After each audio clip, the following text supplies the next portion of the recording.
Sepse një parti që beson në zhvillim, duhet besoj edhe në ripërtritje. Një leadership që kërkon ndryshim për Kosovën, duhet ketë guxim që të krijoj hapësirë për ndryshim brenda vetes. Prandaj, sot kam vendosur që t'jap dorëheqje nga pozita e kryetarit të Partisë Demokratike të Kosovës. Dua t'ju them faleminderit gjithëve. Faleminderit qytetarëve të Republikës Kosovës, faleminderit çdo votuesit, aktivisti dhe kolegut PDK-s, faleminderit ekipit tim të jashtëzakonshëm, faleminderit miqve, bashkëpunëtorëve dhe mbi të gjitha falënderim i posaçëm për familjen time, që kanë qenë gjithmonë burim i forcës dhe i përkushtimit tim. Shpresoj se tash do të kem pak më shumë kohë edhe për ta. Unë sot largohem nga detyra e kryetarit PDK-s me mirënjohje dhe me krenari.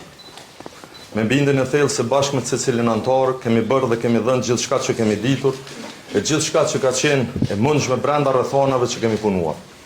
Kam bindjen e thellë se PDK do të mbetet në duar të sigurta drejtuese.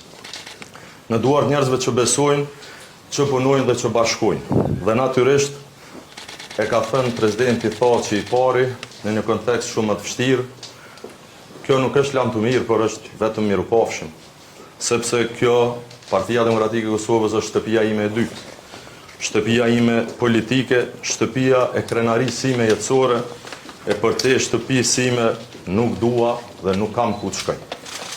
Zoti e bekoft Partinë Demokratike të Kosovës, Zoti e bekoft Republikën e Kosovës.